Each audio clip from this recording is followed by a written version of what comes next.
தமிழ் மக்களுக்கு வணக்கம். செந்தில் பாலாஜி விவகாரம் ஒரு பக்கம் போய் கொண்டிருக்க, எந்த நேரமும் அவர் பதவி விலகலாம் அப்படின்ற ஒரு சூழல் இருக்க, உண்மையில் சுருக்கு எங்கே டைட் ஆகி கொண்டிருக்கிறது, அதாவது சுருக்கு இன்னும் நெருக்கி கொண்டிருக்கிறது என்றால் அது டாஸ்மாக் வழக்கில் தான் என்று சொல்ல வேண்டும்.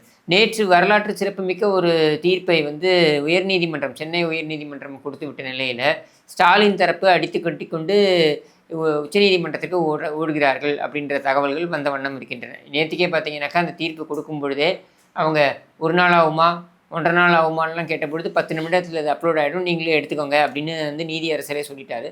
ஏன்னா அவங்க அங்கேயே தெளிவுபடுத்தினாங்க, நாங்கள் உச்சநீதிமன்றத்துக்கு செல்ல போகிறோம்ட்டு. அது அவங்களுடைய உரிமை, அதை யாரும் இருக்க முடியாதுன்னு வச்சுப்போம். ஆனால் விவகாரம் என்ன அப்படின்னு பார்த்தீங்கன்னா, இவர்கள் இவ்வளவு மெனக்கிட வேண்டிய அவசியம் என்ன?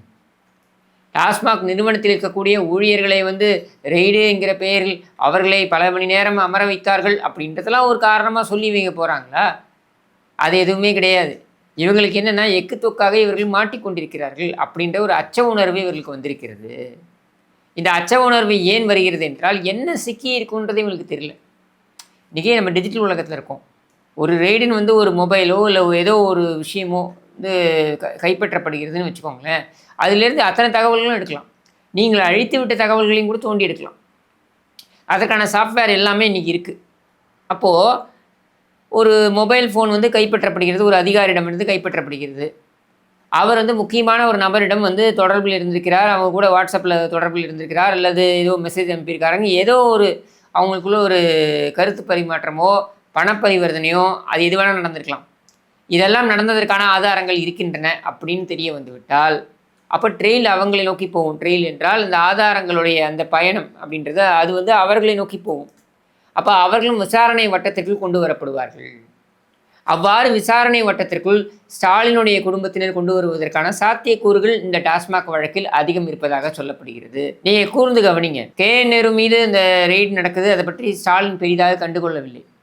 இன்னும் சொல்ல வேண்டுமென்றால் அது ஒரு பழிவாங்கும் செயல் அப்படின்ற ஒரு கண்டனத்தை கூட அவர் தெரிவிக்கவில்லை. பொன்முடிக்கு எதிராக நிறைய நடவடிக்கைகள் எடுத்துகிட்டு இருக்கும்போது கூட அதுக்கு பெரிய ஒரு அவர்கிட்ட ஒரு பெரிய ஒரு பதிலெலாம் வரல. துரைமுருகனுக்கு எதிராக ரெய்டு நடந்தது, துரைமுருகனே ஓடி போனார், டெல்லிக்கு போயிட்டு வந்தார், திருட்டுத்தனமாக போனார் வந்தார், எல்லாம் நமக்கு தெரிய வந்தது. ஆனால் அதுலேயும் கூட பார்த்தீங்கன்னாக்கா தொட்டுப்பார் சீண்டிப்பார் என்று ஸ்டாலின் பேசவில்லை. ஆனால் செந்தில் பாலாஜி விவகாரத்தில் மட்டும் அவர் பேசினார். ஏன் செந்தில் பாலாஜி விவகாரத்தில் மட்டும் அவர் பேசினார் என்றால், செந்தில் பாலாஜி நேரடியாக கப்பம் கட்டி கொண்டிருக்கிறார் அப்படின்றதான் இதற்கு பொருள். அதனால தான் அவ்வளவு மெனக்கிட்டார். அவர் ஹாஸ்பிட்டலில் இருந்தபொழுது கூட, அதாவது இந்த ஓமந்தூர் மருத்துவமனையில் அவர் அனுமதிக்கப்பட்டிருந்த பொழுது, அப்புறம் ஸ்டான்லி போனார்னு நினைக்கிறேன், அந்த அரசு மருத்துவமனையில் இருந்த பொழுது கூட அங்கே எல்லாருமே மொத்த அமைச்சரவையும் போய் பார்த்தது, முதலமைச்சர் முதற்கொண்டு மொத்த அமைச்சரும் போய் பார்த்தது. எதற்காக என்றால், செந்தில் பாலாஜிக்கு ஆதரவு தெரிவிக்கிறோம் என்று சொல்லி, நாங்கள் உங்கள் பக்கம் இருக்கோம், தயவு செஞ்சு எதையும் போட்டு கொடுத்துறாத என்பதாகத்தான் அது பொருள். அந்த கட்டாயம், அந்த நிர்பந்தத்தின் அடிப்படையில் தான் செந்தில் பாலாஜி வெளியே வந்த உடனே 48 மணி நேரத்திலலாம் அவர் முதலமைச்சரால் தியாகி என்ற பட்டம் சூட்டப்பட்டு அவர் 48 மணி நேரத்திலலாம் அமைச்சராக. இதுக்கு நிறைய இந்த திமுக தரப்பு அல்லக்கைகள் என்ன சொல்கிறார்கள் என்றால், ஜார்க்கண்டில் சிபு சோரேன் அவர் அவர் மேலேயும் தான் அவரும் கைது செய்யப்பட்டார், அவர் இன்றைக்கு முதலமைச்சராக தேர்வாகி இல்லையா? அது தவிர்த்து மற்ற நபர்கள் எவ்வளோ, அஜித் பவார் மீது கூட தான் அவ்வளோ வழக்கு இருக்குது, அவர் இன்றைக்கு துணை முதலமைச்சராக இல்லையா என்றெல்லாம் பேசுகிறார்கள். ஒருபடி மேலே போய் செல்வ ஜெயலலிதா அவர்களுக்கு எதிராக சொத்து வழக்கு கூட தான் தீர்ப்பு வந்தது, அவர் முதலமைச்சராக தேர்வாகவில்லையா என்றெல்லாம் உளறுகிறார்கள். இவர்கள் புரிந்து கொள்ள வேண்டியது, பிஎம்எல்ஏ என்பது prevention of money laundering act, அதாவது பப்ளிக் மணி, பொதுமக்களுடைய பணத்தை, உண்மையில் பிஎம்எல்ஏ என்றால் பப்ளிக் மணி லாண்டரிங் ஆக்ட் தான் இருக்கணும். அது ப்ரிவென்ஷன் ஆஃப் மணி லாண்டரிங் ஆக்ட்னு வச்சுப்போம். அதாவது என்னென்னா, பொதுமக்களுடைய பணத்தை கையாடுவதை எதிர்த்து இருக்கக்கூடிய ஒரு துறை. அப்போ பொதுமக்களுடைய பணம் கையாளப்பட்டிருக்கிறது அப்படின்ற ஒரு குற்றச்சாட்டு வரும் பொழுது அது கடுமையான ஒரு குற்றச்சாட்டாக பார்க்கப்படுகிறது. அதாவது இப்போ ஒரு சொத்து வழக்கு என்பது வருமானத்திற்கு அதிகமாக சொத்து சேர்த்தார் என்ற வழக்கு, வருமான வரித்துறை வழக்கு என்பது அதுவும் வருமானத்திற்கு வரி ஒழுங்காக கட்டவில்லை என்பது வழக்கு. ஆனால் இது அப்படி கிடையாது. இது பொதுமக்களுடைய பணத்தை நேரடியாக கையாளல் செய்திருக்கிறார் அப்படின்ற ஒரு வழக்கு. அப்போ இந்த வழக்கில் என்ன மாதிரி பார்க்கப்படும் என்றால் கடுமையாக பார்க்கப்படும். அதில் செந்தில் பாலாஜி நேர்த்திக்கே சொன்ன போய், செந்தில் பாலாஜி அவர் என்ன சொல்லி வாங்குறார் அந்த பிணையை என்றால், நான் அமைச்சராக இல்லை, அதனால் சூழல் மாறிவிட்டது என்று சொல்லி தான் வாங்குகிறார். சரி, இப்படியெல்லாம் வாங்கி வந்தவரை ஒரு 3 மாதம் அவர் தான் தியாகியாச்சு. புழலில் தான் உன்னால் 1 வருஷத்துக்கு மேலே இருக்க முடிஞ்சது என்றால், ஒரு 3 மாதம் உன்னால் கரூரில் போயிருக்க முடியாதா? ஏன் வந்த உடனேயே 48 மணி நேரத்தில் எல்லாம் அவரை அமைச்சராக்க வேண்டும், ஏன் அந்த நிர்பந்தம் இவர்களுக்கு வந்தது? ஏனென்றால் அவர்களுக்கு தெரியும் செந்தில் பாலாஜிக்கு உரிய மரியாதை இவர்கள் கொடுக்கவில்லை என்றால், ஏன்னா அவர் ஏற்கனவே 5 கட்சி தாவி வந்தவர், இன்னொரு கட்சிக்கு போக மாட்டாருன்னு நிச்சயம் ஒன்று. ரெண்டாவது, அவர் தரப்பில் இருக்கக்கூடிய அந்த ரகசியங்கள், அவர் தரப்பில் இருக்கக்கூடிய விஷயங்கள் எல்லாம், ஏன்னா எல்லாமே எவிடன்சஸ். இப்போ எவிடன்சஸ்ன்றது முன்னாடிலாம் எப்படி இருக்குன்னா பேப்பர் வடிவத்தில் இருக்கும், ஃபைல் வடிவத்தில் இருக்கும், கோப்புகளாக இருக்கும், பேப்பராக இருக்கும், அதில் போய் கொளுத்திடலாம், அதுக்கப்புறம் அது தெரியறதுக்கு வாய்ப்பே கிடையாது. இன்றைக்கி அப்படி கிடையாது. இன்றைக்கி டிஜிட்டல் உலகம், எல்லாமே டிஜிட்டலில் இருக்குது, பதிவாகி இருக்கிறது. ஹார்ட்வேரில் பதிவாகி இருக்கும், மொபைலில் பதிவாகி இருக்கும், இப்படி பல இடங்களில் பதிவாகி இருக்குது. அதனால் அப்போ எஸ்கேப் ஆன மாதிரிலாம் இப்போ எஸ்கேப் ஆக முடியாது. சர்க்காரிய காலத்தில் கருணாநிதி தப்பித்து கொண்டது போலலாம் இப்போ தப்பிக்க முடியாது. அதனால் இவர்கள் பயத்தில் உறைந்து எப்படியாவது செந்தில் பாலாஜி தங்கள் கைக்குள் வைத்திருக்க வேண்டும் அப்படின்றதான் இவங்களுடைய எண்ண ஓட்டம், நோக்கம். ஆனால் அது இப்போது எதிர்மறையாக போய்விட்டது. உச்சநீதிமன்றம் அதை ரொம்ப சீரியஸாக எடுத்துக்கொண்டது. இஷ்ட கருணாநிதிக்கெல்லாம் நீ ஆட்களை நியமிப்பது அப்படின்னு நீ பண்ண போகிறேன்னு சொன்னா எங்கள்கிட்ட நீ பிணையாக வாங்கிக்கக்கூடாது. நீ யார் அமைச்சராக வைக்கணுன்றது உன்னுடைய உரிமை, அதுக்குள்ளே நாங்கள் வர விரும்பலை. ஏன்னா அது முதலமைச்சருடைய தனிப்பட்ட அதிகாரத்திற்கு உட்பட்ட விஷயம். யாரை அமைச்சராக வைத்திருக்க வேண்டும், யாரை அமைச்சரவையில் நீக்க வேண்டும் என்பதெல்லாம் முதலமைச்சருடைய தனிப்பட்ட, அதாவது மக்களால் தேர்வு செய்யப்பட்ட ஒரு முதலமைச்சருடைய தனிப்பட்ட அதிகாரத்திற்கு உட்பட்டது. அதனால் அதுக்குள்ளே நாங்கள் போக விரும்பலை. எனினும் நீங்கள் அவர் அமைச்சராக இல்லை என்பதை சொல்லி எங்களிடம் ஏமாற்றி பிணையை வாங்கினீர்கள் அப்படின்றது தெளிவாகிறது. அதனால் நாங்கள் தவறு செய்து விட்டோம் என்று நாங்கள் ஆர்டர் போடுவோம் அப்படின்னு தான் உச்சநீதிமன்றம் சொல்கிறது. வேறு வழியே இல்லை, செந்தில் பாலாஜி பதவி விலகி ஆக வேண்டும் அப்படின்ற ஒரு சூழல் விட்டது. இது ஒரு பக்கம் இருக்க, அவர்களுக்கு அதை விட அதிக கிளி ஊட்டக்கூடிய விஷயம் என்னென்னா, ஏற்கனவே நான் சொன்னது போல் செந்தில் பாலாஜியுடைய தொடர்புடைய அந்த டாஸ்மாக், இந்த டாஸ்மாக் நிறுவனத்தில் நடந்திருக்கின்ற ஊழல், கைப்பற்றப்பட்டிருக்கின்ற ஆவணங்கள், அதாவது அந்த கடந்த மாதம் 5ஆம் தேதி நடைபெற்ற அந்த ரெய்டில் கைப்பற்றப்பட்ட ஆவணங்கள், இந்த ஆவணங்களை எப்படியாவது இந்த வழக்கில் தடையை ஏற்படுத்தி அல்லது முட்டுக்கட்டை ஏற்படுத்தி இந்த ஆவணங்களை வைத்து இவர்கள் விசாரணையை மேற்கொண்டு நடத்தக்கூடாது என்று முயற்சி செய்தார்கள். அது இப்பொழுது நடக்கவில்லை. இப்போ இவங்க உச்சநீதிமன்றத்துக்கு போகிறாங்க. உச்சநீதிமன்றத்துக்கு போனால் அவங்க நோட்டீஸ் அனுப்புவாங்க.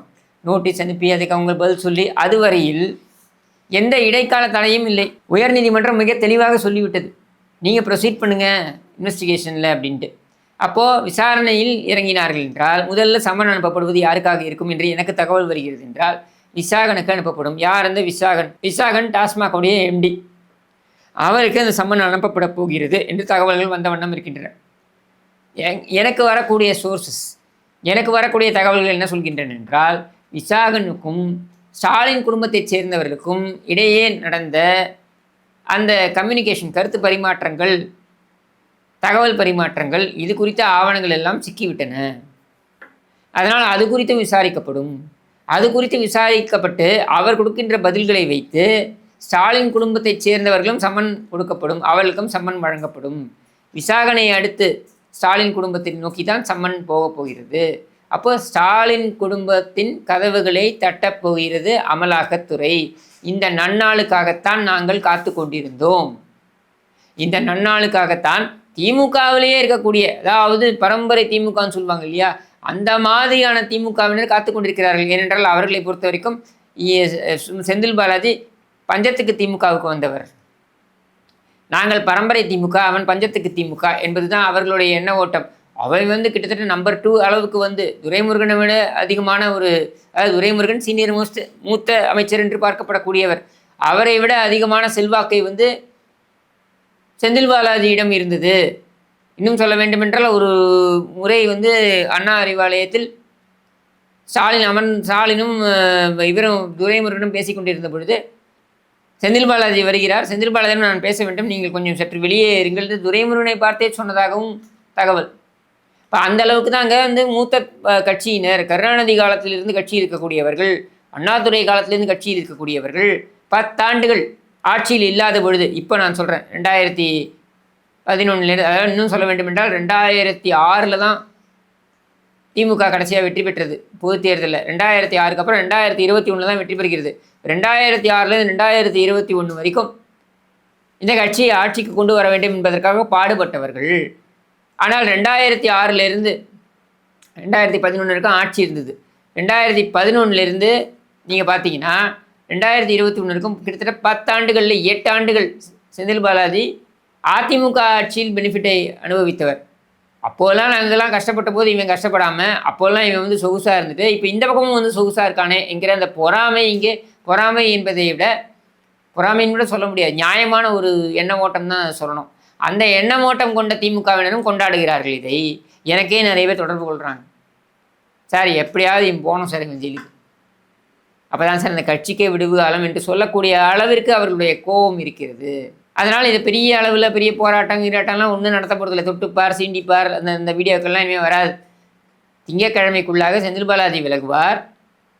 அதை விட முக்கியமாக இந்த டாஸ்மாக் வழக்கில் அடுத்த கிடுக்கிப்பிடி என்பது விசாகனை கடந்து எனக்கு தெரிந்து ஸ்டாலின் குடும்பத்தை நோக்கித்தான் வரப்போகிறது.